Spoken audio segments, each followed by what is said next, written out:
En el nombre del Padre, y del Hijo, y del Espíritu Santo. Amén.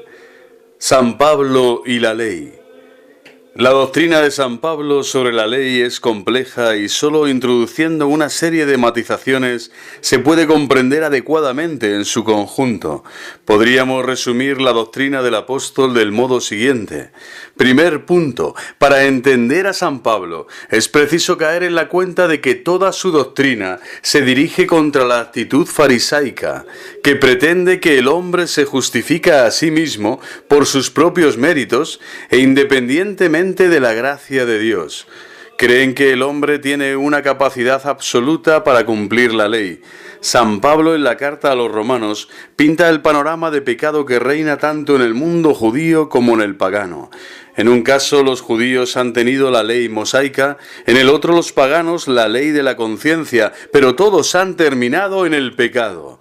Romanos 3:10. El hombre con sus propias fuerzas no puede cumplir todas las exigencias de la ley, incluso la ley natural, y quitar siempre el pecado. San Pablo habla de la ley mosaica que encuentra su expresión concreta en el precepto y de la que cita el precepto de no codiciarás, Éxodo 27. Pero lo hace en cuanto que realiza el concepto de ley, no en cuanto mosaica. Se refiere San Pablo a la obligación moral. Tampoco los paganos que tienen la ley de la conciencia han cumplido sus exigencias. Esta es la tragedia del hombre sin Cristo. La ley le marca el camino a seguir, pero no le da la fuerza para seguirlo. El hombre, solo con la ley, termina en la impotencia y la exasperación. Ello en virtud de que existe en el corazón del hombre una ley de pecado, hamartía, que lo esclaviza y lo conduce a cometer pecados personales. Y avanzamos en la doctrina paulina en un segundo punto.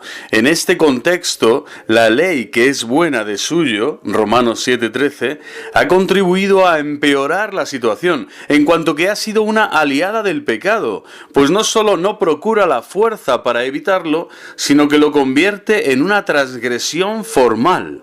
Con ella el pecado se manifiesta en toda su responsabilidad y gravedad. En este sentido es como hay que entender lo que dice San Pablo cuando afirma que el pecado, en el tiempo que va de Adán a Moisés, no se imputaba. Romanos 5:13. El pecado es siempre pecado, sin duda, pero cuando no había ley no era una transgresión formal y sancionable, como lo fue el pecado de Adán. La ley, por lo tanto, agrava la situación. Un tercer punto es que la ley es el pedagogo hasta Cristo, no solo en el sentido de que mientras no vino la justicia por la fe, estábamos encerrados bajo la vigilancia de la ley, Gálatas 2, 21, 24, sino también en el sentido de que al conducirme a la impotencia me hace sentir la necesidad de Cristo, Romanos 7, 24. Si se nos hubiese otorgado una ley capaz de vivificar, la justicia vendría realmente de la ley, pero la ley nos ha hecho conscientes de nuestra impotencia. Por eso la ley es el pedagogo hasta Cristo, no solo en el sentido de que mientras no vino la justicia por la fe estábamos encerrados bajo la vigilancia de la ley. En cuarto punto, y siempre progresando en esta doctrina paulina maravillosa inspirada por Dios, nos dice que el hombre solo puede alcanzar la justificación por el don de Cristo. Solo en Cristo encuentra el hombre la fuerza y la capacidad de dominar totalmente el pecado. Y si la salvación viene de Cristo, la actitud del hombre no puede ser otra que la de la fe, en cuanto a acogida de la misma salvación, y no la confianza en las obras humanas, que para San Pablo no son otra cosa que el intento de autojustificación. Por eso Pablo habla de la justicia por la fe. Romanos 1:17, Romanos 3:32, Filipenses 3:9. Lo que hace San Pablo es contraponer el régimen de la ley, pretender cumplir la ley solo con las propias fuerzas, lo cual es imposible, y el régimen de la fe, aceptar que el hombre solo puede cumplir todas las exigencias de la ley con la gracia de Cristo. Sin Cristo el hombre termina en el pecado, termina dominado por el demonio.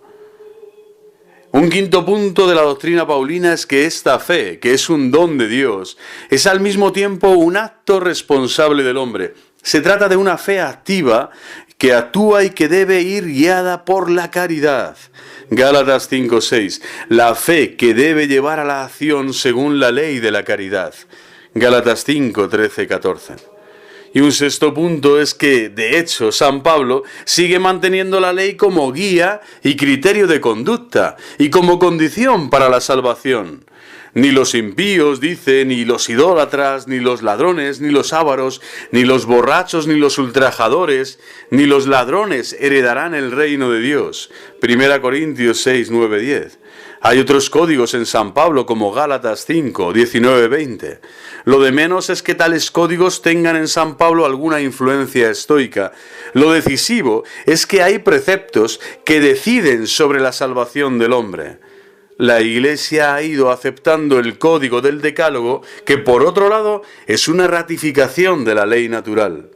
La antítesis que San Pablo establece entre la ley y Cristo es esta. La ley es guía de conducta, pero no me da la fuerza para seguirla.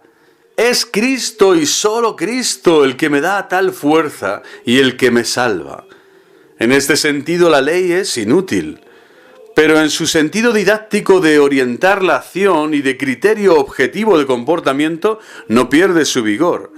En este sentido, San Pablo no suprime la ley, más bien la afianza.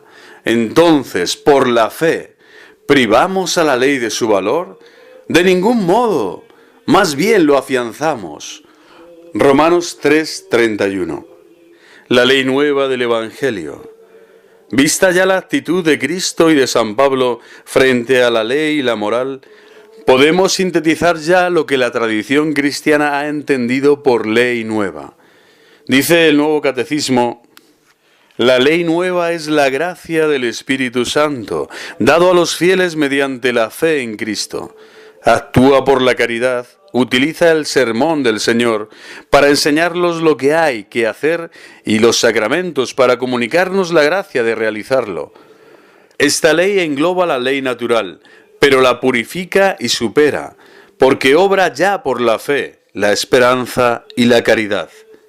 La exigencia del amor a los enemigos es un estilo nuevo de vida que el hombre no puede cumplir con sus propias fuerzas. Es la ley del amor que nos impulsa a amar a los demás con el mismo amor con el que Dios nos ama. Juan 15:12. En muchas ocasiones, la fe y la esperanza implican para nosotros exigencias nuevas y desconocidas para el hombre que carece de ellas. El cristiano mantiene su esperanza y sigue amando allí donde el hombre sin Cristo sucumbe ante la impotencia. El cristiano lo vive todo ya desde la fe, porque cuenta con Dios y con su providencia para todo. Le da no solo la energía para seguir, sino un horizonte nuevo de compromiso y amor. La ley nueva es llamada ley de amor porque hace obrar por el amor que infunde el Espíritu Santo más que por el temor. Ley de gracia, porque confiere la fuerza de la gracia para obrar mediante la fe y los sacramentos. Ley de libertad, porque nos libera de las observancias rituales y jurídicas de la ley antigua, nos inclina a obrar espontáneamente bajo el impulso de la caridad y nos hace pasar de la condición del siervo, que ignora lo que hace su Señor, a la de amigo de Cristo. Porque todo lo que he oído a mi Padre, os lo he dado a conocer. Juan 15:15. O también a la condición de hijo heredero.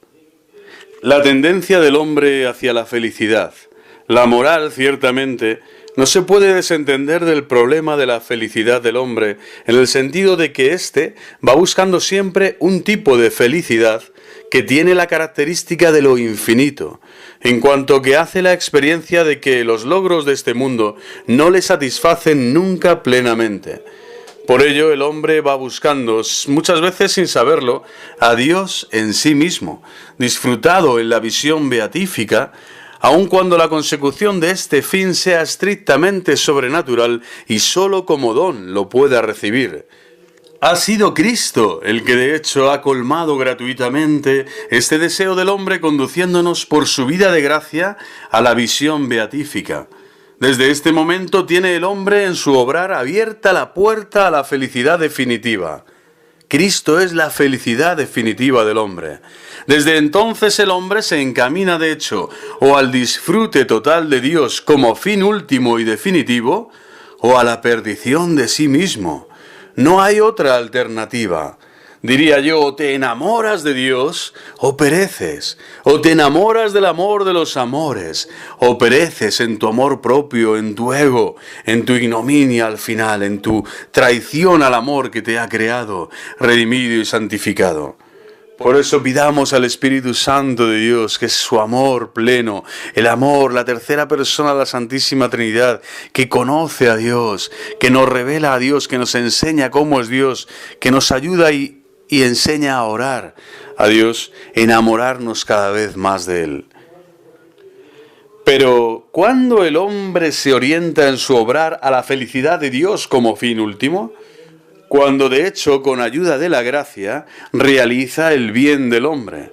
Es realizando el bien del hombre expuesto en las exigencias de los mandamientos, desde la fuerza y la vida de la gracia, como el hombre se orienta de hecho a Dios como fin último y como plena felicidad. Por las bienaventuranzas y el seguimiento de Cristo. La realización de la felicidad la consigue el hombre por la práctica de las bienaventuranzas, las cuales no constituyen un código que hay que cumplir so pena de incurrir en pecado, sino que surgen de una actitud interna que brota de la condición de hijos y por la que se tiende a la perfección.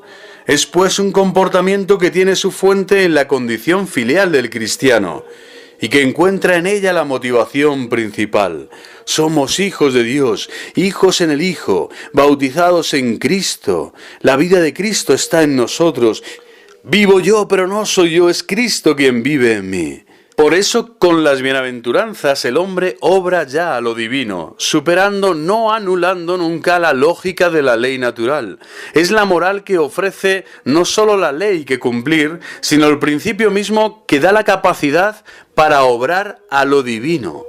Las bienaventuranzas son el estilo del reino, la nueva moralidad, la definitiva, la que está anclada, erigida en el corazón sagrado del divino Salvador y Redentor Jesucristo, nuestro Rey y Señor.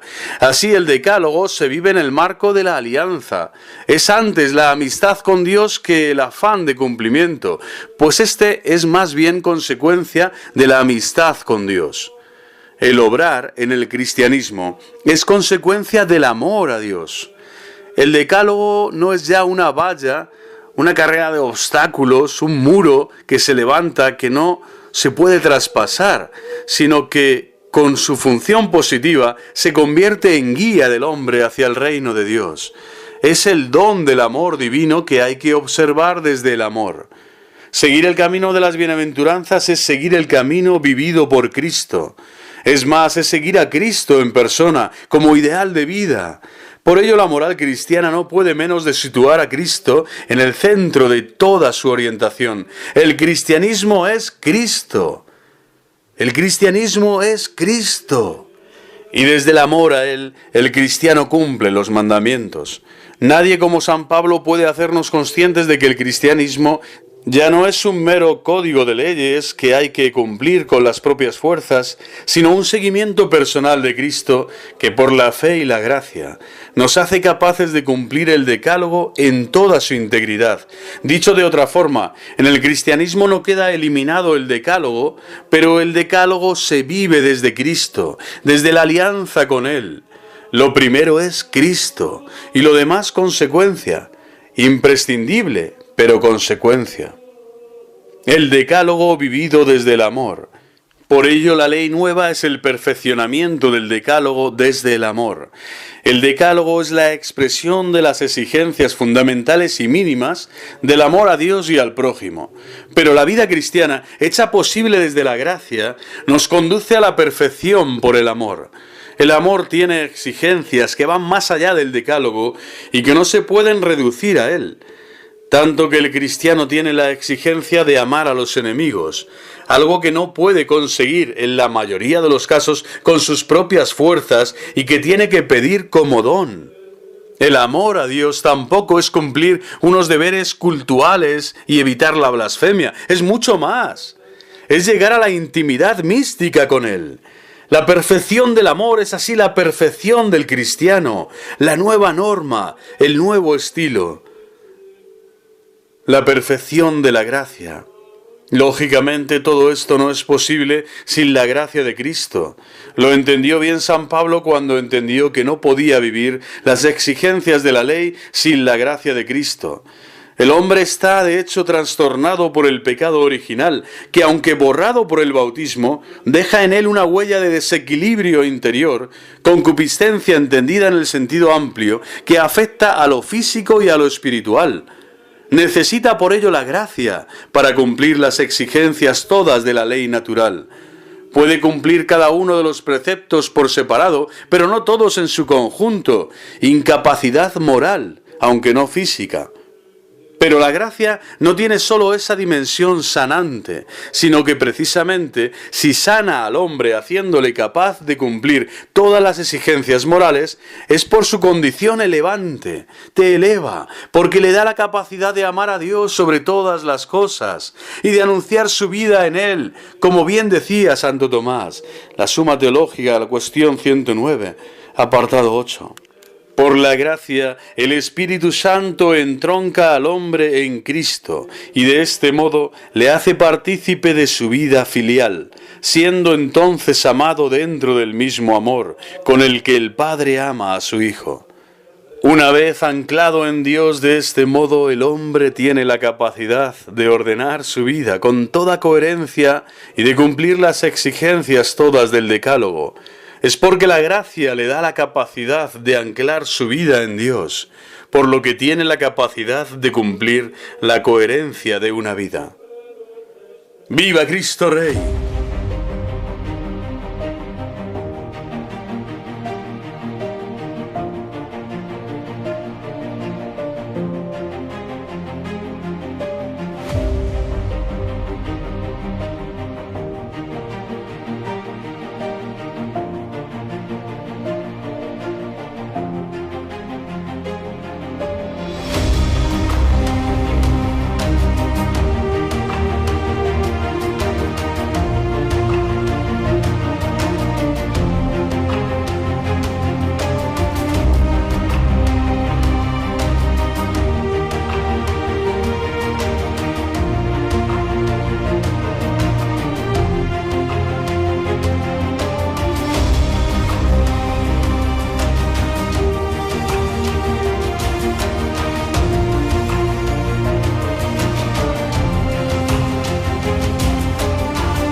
¡Viva Cristo Rey!